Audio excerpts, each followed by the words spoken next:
Our next guest works on how to solve the grand challenges of humankind using disruptive technologies. Speaking of challenges, securing reliable, clean, and affordable energy for all is a huge global problem to overcome. It's our great pleasure to introduce to you Mr. Ramez Naam, co-chair of Energy and Environment at Singularity University.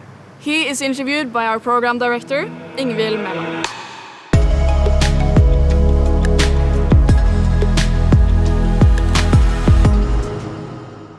Thank you, and welcome to Ramez. It's a great pleasure to welcome you to the first digital version of ONS.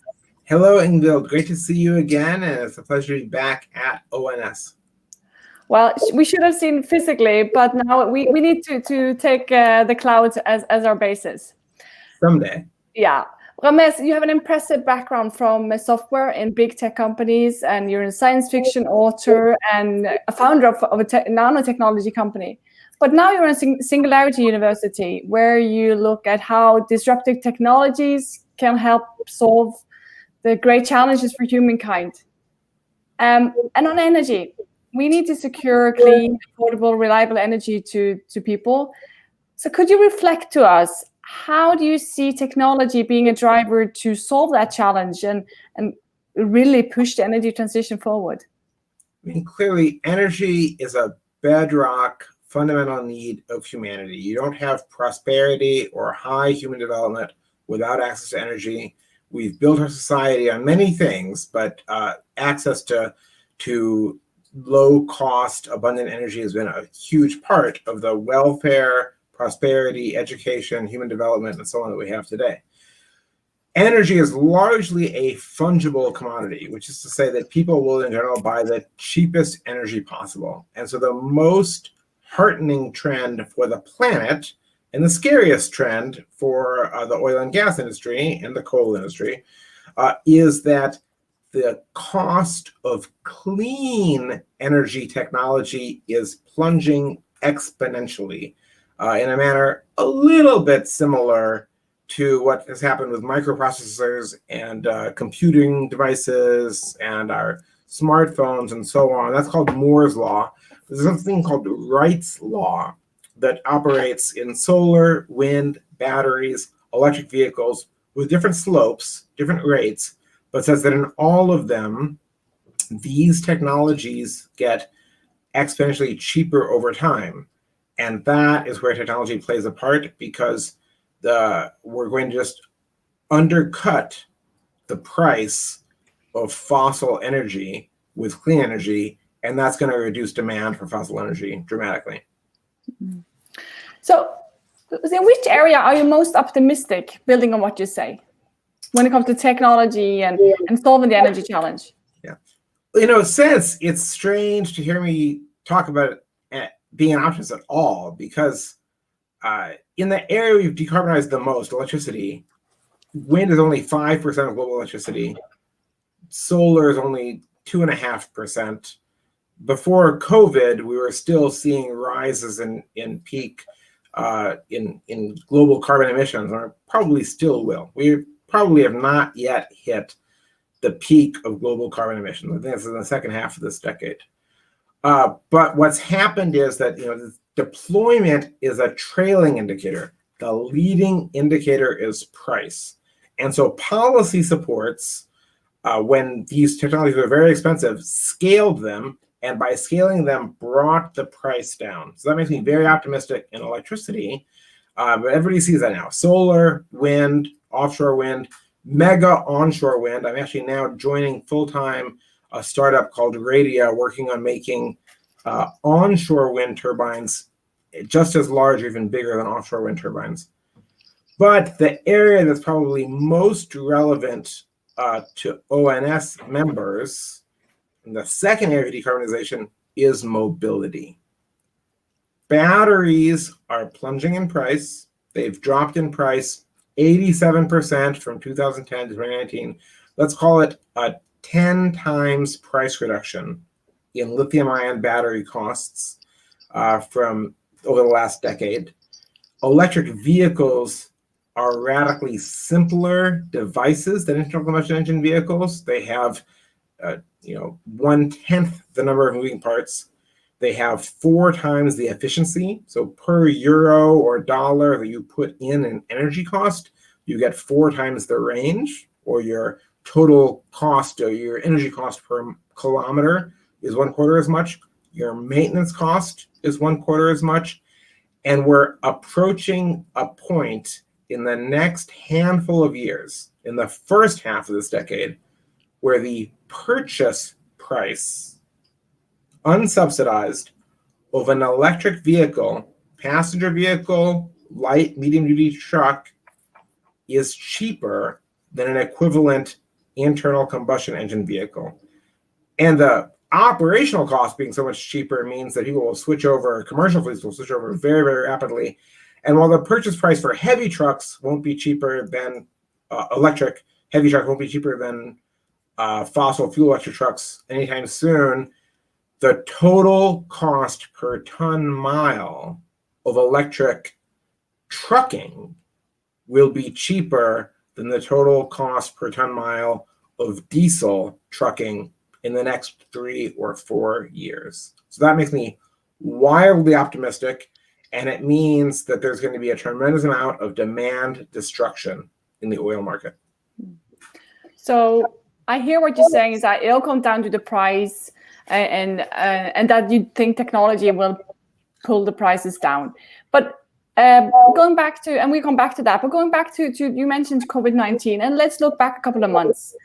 The COVID-19 has proven to be a black swan and have a great impact, a negative impact. Well, how would you describe what is happening to the tech industry, but also to the energy transition as such? What are your projections going forward? I think of COVID in a couple of ways. I mean, COVID it has had real demand destruction for power and for mobility, for oil. It's hit fossil fuel infrastructure harder than clean. Coal plants have been hit hardest. Solar and wind have not been hit. Internal combustion engine vehicle sales have fallen off a cliff. Battery electric vehicle sales have dropped, but not nearly as fast. And COVID will accelerate the transition to some things like working from home, remote work, and so on. So it has some lingering effects on a reduction in transportation demand. But let's be clear, globally, energy demand is going to still rise. We're going to recover from COVID eventually.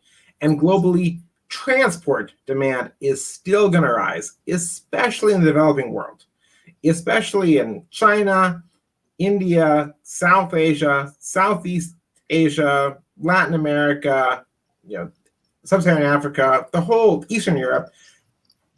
Vehicle miles traveled are just going to keep rising and rising and rising and rising, right? So there's going to be a rebound from COVID. We are not yet at the peak of oil demand, but COVID is a dry run. So we saw West Texas Intermediate drop to negative prices. There's some artificial constructs of the market of how traders work and when you take delivery and so on. But that was caused by, I think, a 23 million barrel a day demand destruction. If you look at all the uses of oil that will be destroyed by electric passenger vehicles, electric delivery vans and light trucks, electric long-range trucks, the reduction in use of lubricants, half of which are used in internal combustion engine vehicle motors, and there's still a chunk of oil used in heating and electricity that's not very sensible. That's more like 58 million barrels a day of demand that will go away. Not all at once, but COVID was a dry run and an accelerated case. We'll bounce back. COVID is temporary. The energy transition driven by cheaper alternatives to fossil fuels is forever. We had the pleasure of welcoming you to the ONS 2018, and you told us a story there where you saw a market that is flooded with energy, And kind of the new challenge arises that you also underline now is kind of the security of demand for that energy. And you stated that there were 3 elements that would underline that the challenge going forward was, what, like you said, moving from selling cars and trucks to selling mobility services. It was autonomy in transportation sector, and this third one, electrification. Is that the way you still see it, or is there something great things that has changed since 2018? Well, I think COVID adds a fourth, which is some reduction of need to travel by doing what we're doing right now, by connecting electronically. I think we're finding that work from home does increase productivity and everyone loves it. In my most recent employment contract, I've asked that even after we can travel, that work from home becomes my default. We'll see if I get that or not. So that's a fourth factor. But the other ones are the biggest ones. So even with that fourth factor, still, total vehicle miles traveled are going to increase, because for white collar workers in Europe or the US, it's fine to work from home. For the bulk of humanity, for the 7 billion people, work is still a physical labor that you have to get to the job site. You don't have the option to work from home. So to me, everyone understands that, people are starting to understand at least, the electrification, what you listed as number 3, that's the easiest one to communicate. Look, battery electric vehicles are going to be cheaper to purchase, a 250-mile, 400-kilometer range electric vehicle, than a combustion engine vehicle before 2025. That's going to be a tipping point. And cheaper on a total cost of operation basis per ton mile or per kilometer for cars, trucks, big trucks. Almost all, there's going to be a few special cases. So that's a big, but fleet turnover takes a long time. So if that was the only factor, you'd say, okay, the peak of oil demand doesn't happen until electric vehicles are 20% maybe of new vehicle sales, and it will be a very slow transition because it takes 25 years to turn over the US vehicle stock, 28 in Europe, I think, probably longer in the developing world. But those other 2 factors that you mentioned, Ingvild, mobility as a service and autonomy, go hand in hand.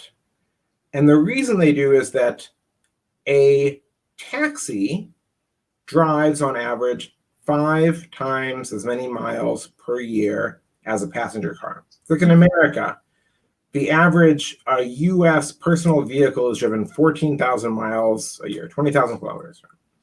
The average taxi or Uber or Lyft is driven 70,000 miles, 110, 120,000 kilometers. So if you make a battery electric vehicle and you deploy it as a taxi or an Uber or a Lyft as a mobility service vehicle, the impact on oil demand is 5 times what it would have been if you deployed it as a personal vehicle. And because they're cheaper per mile, electric vehicles are going to completely take over, not completely, but they're going to rapidly take the lion's share of the fleet mobility, transport as a service, all an Uber, Ola, Didi, Grab, etc. sort of market. And then autonomy, people consider autonomy still science fiction. We're in the valley of disappointment in autonomy right now. We're high on the hype cycle. Now people are saying, oh, it's never going to happen. It's going to happen. Once upon a time, computers couldn't beat us at checkers. Then they could. But we said they'd never beat us at chess. Then they could. And there's the Chinese game of Go, Wei Qi.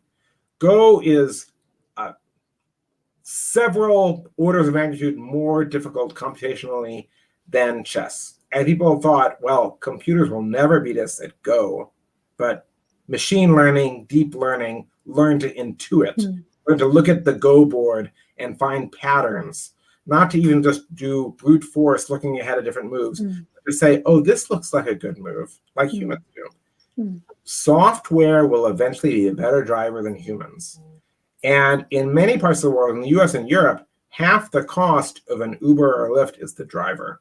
So autonomy will lower the cost of mobility services, transport as a service, which means there'll be demand elasticity, there'll be more people doing it.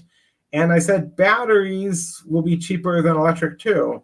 You're talking about a cost reduction that is extreme. Today in the US, a taxi costs $3.50 per mile, and Uber costs about $1.50 per mile. If I buy a Toyota Prius and drive it, it costs 80 cents per mile over its lifetime, including the capital cost of the vehicle and maintenance. We're talking about robo-taxis coming in at 20 cents per mile, maybe 15 cents per mile, cheaper than the cost of fueling a Prius that you already own. And that could make the switch over much, much, much more rapid. So I think we're headed for, we have not yet hit the peak. Many of my friends in clean energy say we've already seen peak oil demand. I don't think so. I think it's going to happen in the second half of this decade or around 2030, maybe even the early 2030s.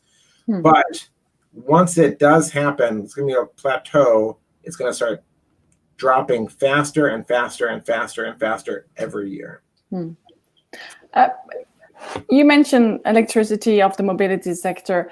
For parts of that and other industries, there are challenges with electrification, and hydrogen has come up as an alternative.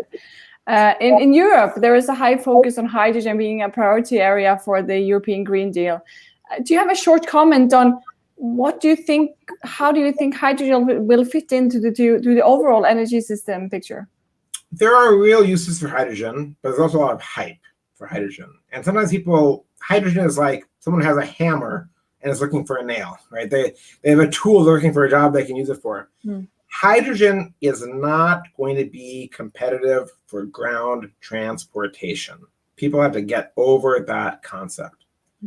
Where does hydrogen possibly make sense? Well, there's a $140 billion hydrogen economy today for refineries and ammonia for fertilizer. And so it looks like solar and wind are going to be so cheap that sometime in the 2030s, it'll be cheaper to make green hydrogen from cheap solar and wind, maybe someplace like Saudi Arabia or Australia. We have great sun and great onshore wind together, high capacity factory electrolysis plants, green hydrogen cheaper than how we make hydrogen from methane steam reforming today.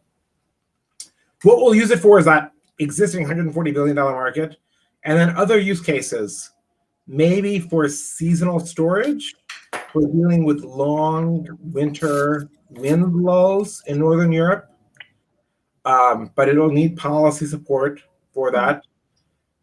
It might be our cheapest option for decarbonizing making steel and for decarbonizing high heat industries, cement, glass, manufacturing, feedstocks for petrochemicals. But in most of those cases, it still looks like it needs policy support. But the people that are betting on hydrogen for ground transport, I'm sorry, there's going to be some specialized cases like forklifts, some heavy industrial stuff.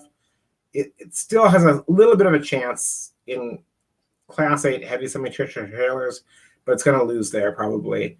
So that's not the place to focus. You say it's not all about technology; it's also about policy. Do you think we have a global leadership that is bold enough to really push the energy transition forward fast enough? Do you have any wish list on what you would like to see on that agenda? Oh my gosh. One of the things that I try to emphasize is that local policy actions can have incredible global ripple effects. So a scenario I talk about all the time is Germany's Energiewende.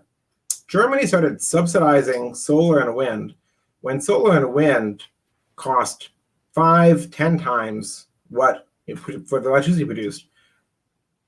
They cost 5 or 10 times what it would cost electricity from coal or gas. It made no sense. But that local action in Germany scaled the solar industry. It led to the Chinese making factories to make PV. And that led to the price decline, because the rights law says every cumulative doubling of production, every scaling of the industry brings down the price. And Norway has done the same thing. You're there in Norway. The electric vehicle revolution in many ways started in Norway. Norway's policies on electric vehicle mandates and subsidies helped start the electric vehicle revolution, helped bring down the price of electric vehicles such that other markets could then enact policies or just find it economically beneficial. In the same way that solar and wind are now cheaper than fossil fuels in some places, only because Germany subsidized them early on and helped to buy down that price. So when I look, if I have a wish list, when I talk to policymakers, I say, start with the hardest sectors. Agriculture, deforestation, and land use, maybe that's out of scope a little bit. Industrial emissions, actually bigger than transport, steel, cement, glass, petrochemicals, plastics. Start talking about making that clean. Start creating a demand. Start setting rules that X% of the steel used, X% of the cement used in buildings, cars, whatever, in this nation have to be made in a carbon-free way. And that will bootstrap the clean ways of doing it, possibly with hydrogen, and that's what will bring down the price. Ramez, I think that's a clear message to the policymaker: is go big and make sure you set your targets high. Thank you for sharing a clear energy technology story with us today. It's a pleasure having you with us here at the first ONS Digital version. Thank you very much. It is always a pleasure. Great to see you, and cheers to everyone in the ONS community.